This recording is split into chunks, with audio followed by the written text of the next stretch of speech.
तो दोस्तों, previous chapter में हमने देखा कि पावर शेयरिंग की क्या इंपॉर्टेंस है, और इस चैप्टर में हम लोग देखने वाले हैं कि स्टेट और सेंट्रल गवर्नमेंट के बीच में पावर कैसे शेयर की जाती है। So let's start.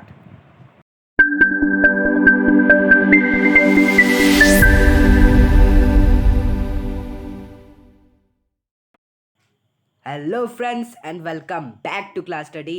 As you can see in this video lecture, we are going to cover chapter 2 of political science or you can say civics.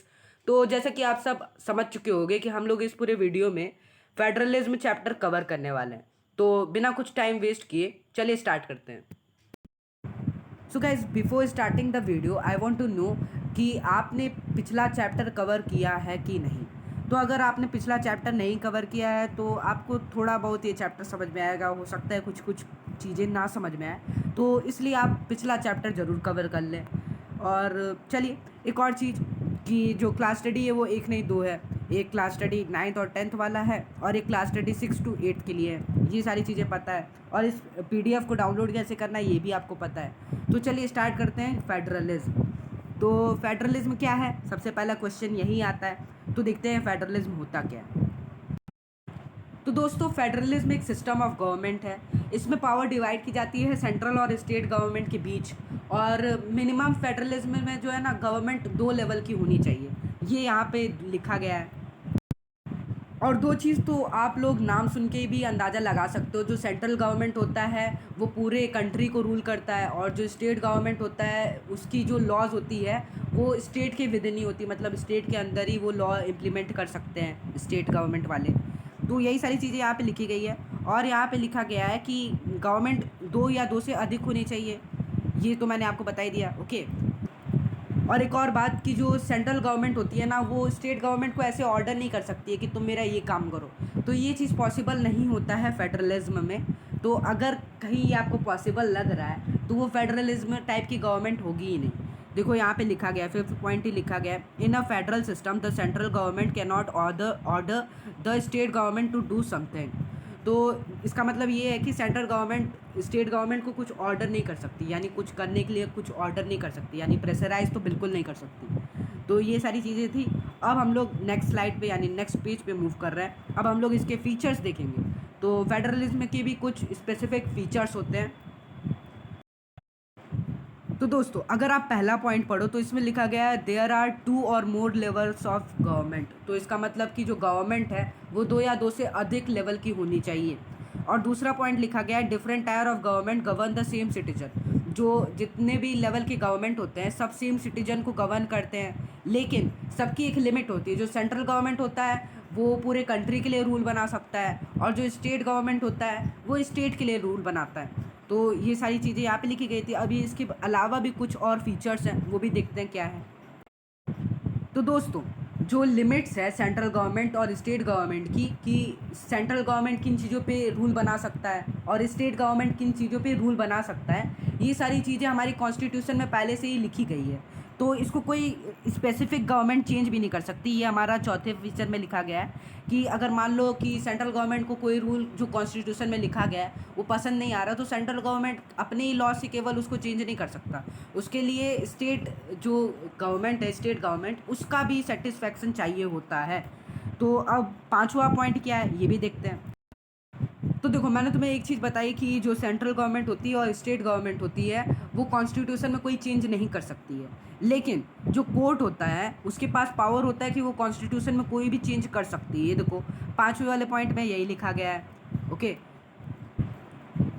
और जो रिवेन्यू के सोर्स होते हैं, मतलब जो टैक्स का सोर्स होता है, वो हर लेवल ऑफ गवर्नमेंट का पहले से स्पेसिफाई किया जाता है कि अगर इधर से रिवेन्यू मिल रहा है तो ये सेंट्रल गवर्नमेंट को मिलेगा, अगर वहाँ से रिवेन्यू मिल रहा है तो वो स्टेट गवर्नमेंट को मिलेगा। ये पहले से ही कॉन्स्टिट्यूशन में लिखा गया है कि क्या क्या होगा। तो ये सारी चीज़ें पहले से ही लिखी गई है। अब देखते हैं 7वां पॉइंट क्या कहता है।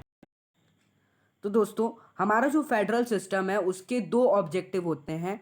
पहला ऑब्जेक्टिव होता है कि हमारी जो कंट्री है उसको एक सेफगार्ड प्रोवाइड करना, और दूसरा होता है हमारी कंट्री को प्रमोट करना।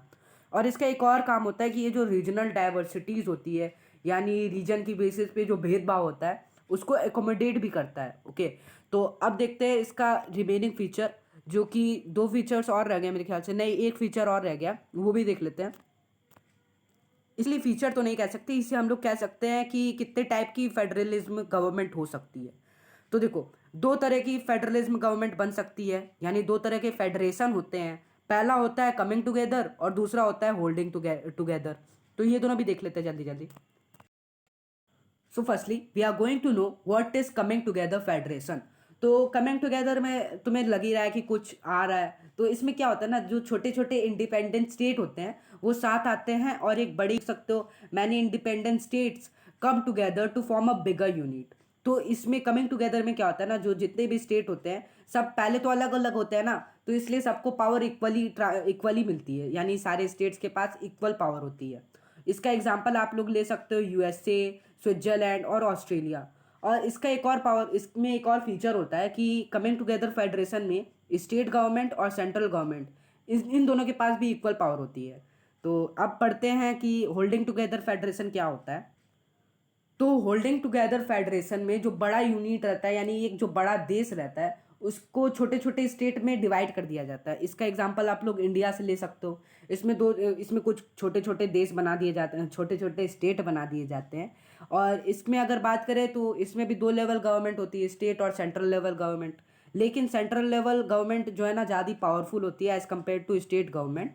और इसमें जो है ना स्टेट के पास सेम पावर नहीं होती, जैसे कुछ स्टेट होते हैं जिनके पास ज़्यादा पावर होता है। फॉर एग्जांपल कश्मीर, कश्मीर के पास अब तक ज़्यादा पावर था लेकिन अब उसको भी पावर बराबर मिल चुका है। लेकिन अब क्या है, तो ये दोनों चीज़ों में डिफरेंस करना हमें पता चल गया। कमिंग टुगेदर फेडरेशन का एग्जांपल मैंने दिया यूएसए, स्विट्जरलैंड, ऑस्ट्रेलिया। और होल्डिंग टुगेदर फेडरलिज्म का अच्छा एग्जांपल हमारा इंडिया है।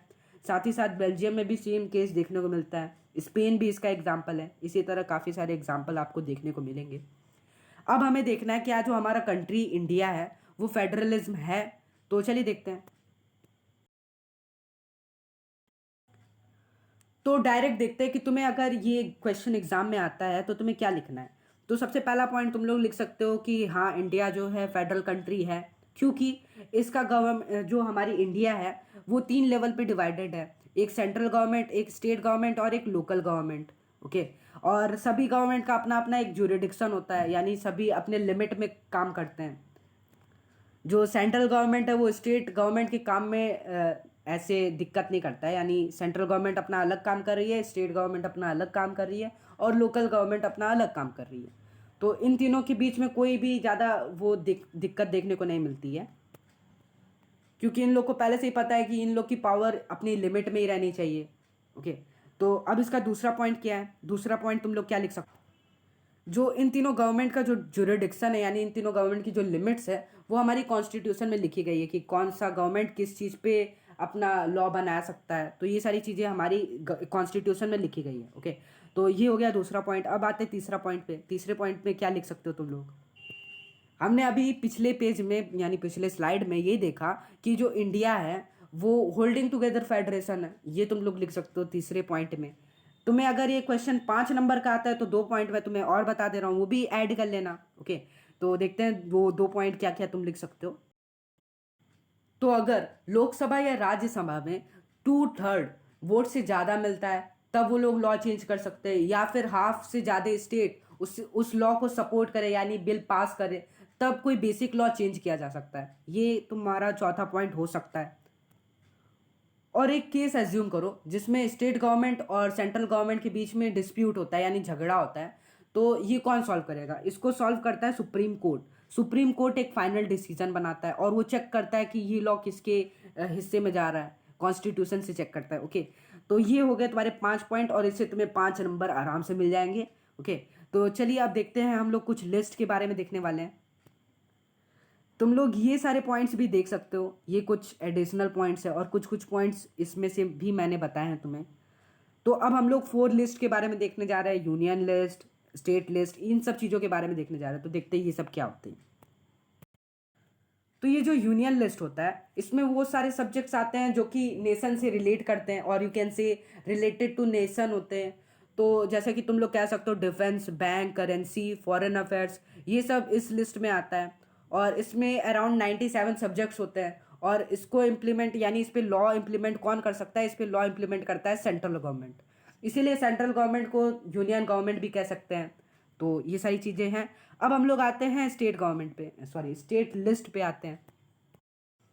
तो ये जो स्टेट लिस्ट होता है ना, इसमें जो सब्जेक्ट होते हैं वो रिलेट करते हैं स्टेट से, और यू कैन से कि रिलेटेड होते हैं स्टेट से। तो इसमें वो सारी चीज़ें आती है जो एक स्टेट या फिर एडमिनिस्ट्रेशन से रिलेट करती है, जैसे कि police, trade, agriculture, irrigation, commerce, ये सारी चीज़ें स्टेट लिस्ट में आती हैं। इसमें अराउंड 66 सब्जेक्ट होते हैं, और इस पर लॉ स्टेट गवर्नमेंट बना सकता है, क्योंकि स्टेट लिस्ट है तो स्टेट गवर्नमेंट बनाएगा लॉ।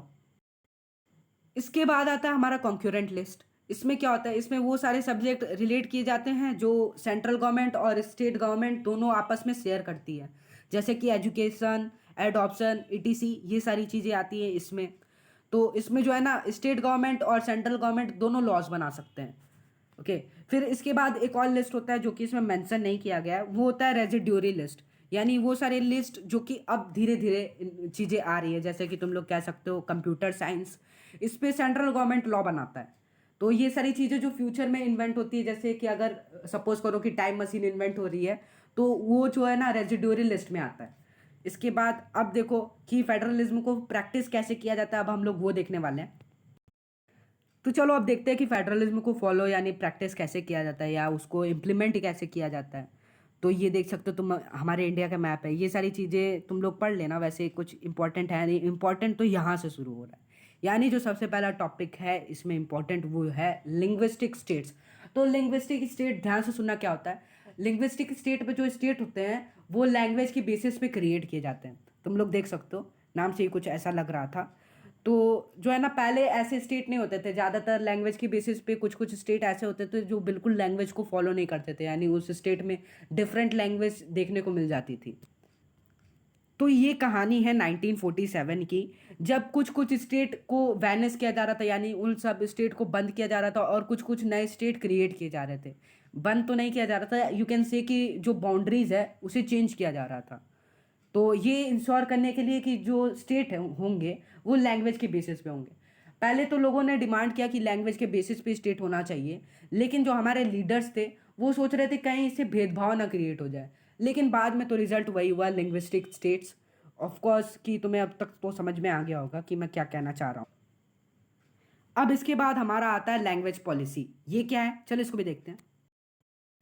सो फ्रेंड्स, जो हमारी कंट्री इंडिया है, इसका कोई भी नेशनल लैंग्वेज नहीं है, और यू कैन से कोई भी राष्ट्रभाषा नहीं है।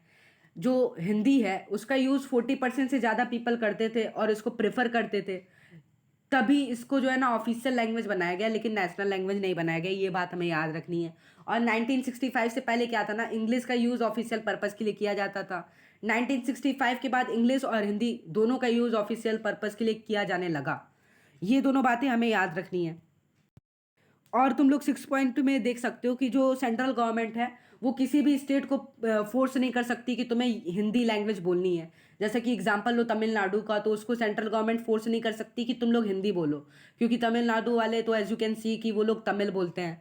तो इसलिए फोर्स जो करते हैं वो नहीं किया जाता है, फोर्स। ओके। तो ये सारी चीज़ें तुम लोग समझ चुके होगे कि कोई भी सेंट्रल गवर्नमेंट किसी भी स्टेट को फोर्स नहीं कर सकती कोई स्पेसिफिक लैंग्वेज बोलने के लिए। सभी स्टेट फ्री हैं और सभी स्टेट का अपना एक ऑफिशियल लैंग्वेज होता है, ये पॉइंट भी याद रख लेना। और एक और चीज़, जो गवर्नमेंट एग्ज़ाम होते हैं या फिर गवर्नमेंट कॉम्पिटेटिव एग्ज़ाम होते हैं, उसमें 22 लैंग्वेज में से तुम कोई सा भी लैंग्वेज चूज़ कर सकते हो, 22 लैंग्वेज इंक्लूडिंग हिंदी ऑल्सो। तो कोई भी लैंग्वेज तुम प्रेफर कर सकते हो या यूज़ कर सकते हो।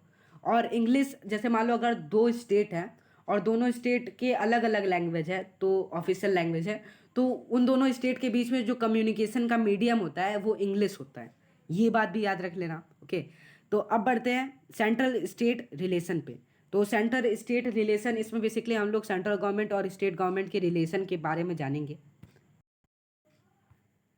तो दोस्तों, तो 1990 से पहले क्या था ना, 1990 से पहले कोई भी पार्टी एग्जिस्ट नहीं करती थी, केवल कांग्रेस पार्टी एग्जिस्ट करती थी। तो इसलिए कांग्रेस पार्टी का सेंटर और स्टेट दोनों पे रूल रहता था।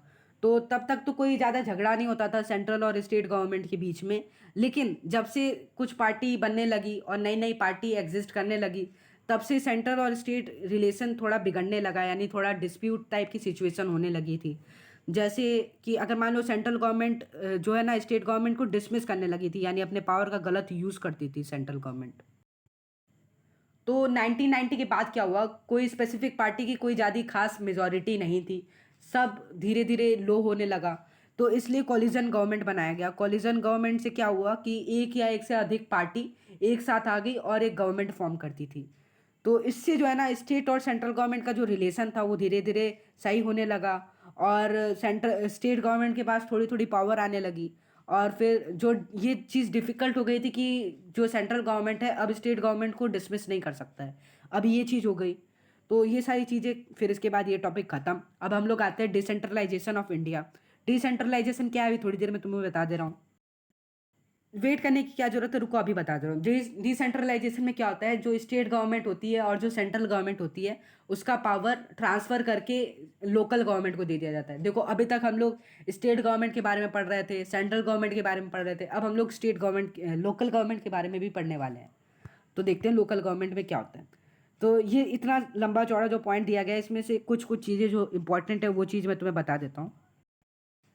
तो दोस्तों, जैसा कि हम लोग जानते हैं कि हमारा कंट्री इंडिया काफ़ी बड़ा है, तो इसलिए दो गवर्नमेंट उसको मैनेज नहीं कर पा रही थी, इसलिए तीसरा गवर्नमेंट राइज हुआ जिसका नाम पड़ा local government. Local government state government के बाद आता है। सबसे पहले सेंट्रल गवर्नमेंट, फिर उससे छोटा स्टेट गवर्नमेंट, फिर उससे छोटा लोकल गवर्नमेंट। अब हम लोग लोकल गवर्नमेंट के बारे में पढ़ने वाले हैं। तो लोकल जो डिसेंट्रलाइजेशन वाला लॉ था, यानी ये जो चीज़ें थी, ये 1992 के बाद इस्टेब्लिश की गई। ये एक स्टेप लिया गया था। तो इसमें क्या होता है, इसको तुम लोग ऐसे जान सकते हो, पंचायती राज के नाम से जानते होगे, ग्राम पंचायत के नाम से जानते होगे तुम लोग। तो एक चीज़ और जो मैं तुम्हें बताना चाहता हूँ वो ये कि जो ग्राम पंचायत होते हैं, अगर उसको हम लोग कॉन्स्टिट्यूट कर ले यानी सबको जोड़ दे, तो एक पंचायती समिति बनाती है। और जब सारी पंचायती समिति को कॉन्स्टिट्यूट कर दिया जाए तो वो एक जिला परिषद बनाती है। यही था। इसके बाद हम लोग थोड़ा मैप देख लेते हैं अपने इंडिया का। ये देखो, तो डिसेंट्रलाइजेशन ऑफ इंडिया भी हमने पढ़ लिया। इसी के साथ साथ ये चैप्टर खत्म होता है। आई होप कि तुम्हें ये चैप्टर पढ़ के मज़ा आया होगा और काफ़ी ज़्यादा इंटरेस्टिंग लगा होगा। इस चैप्टर कुछ नई चीज़ें देखने को मिली होंगी। जाने से पहले सब कुछ एक बार रिकैप कर लेते हैं। सबसे पहले हमने फीचर देखे फेडरलिज्म के, फिर कमिंग टुगेदर फेडरेशन और होल्डिंग टुगेदर फेडरेशन देखा। फिर उसके बाद हमने देखा कि क्या इंडिया फेडरल कंट्री है, ये भी चीज़ देखी हमने। फिर हमने लिस्ट के बारे में देखा, union list, state list, concurrent list और रेजिड्यूरी लिस्ट। फिर उसके बाद हमने देखा कि सेंट्रल स्टेट का रिलेशन कैसा है, लैंग्वेज पॉलिसी देखी, लिंग्विस्टिक स्टेट देखे, डिसेंट्रलाइजेशन ऑफ इंडिया देखा। इसी के साथ साथ ये चैप्टर खत्म होता है। अब हम लोग मिलेंगे नेक्स्ट वीडियो में, तब तक के लिए एंजॉय करो, सेफ रहो, बाय।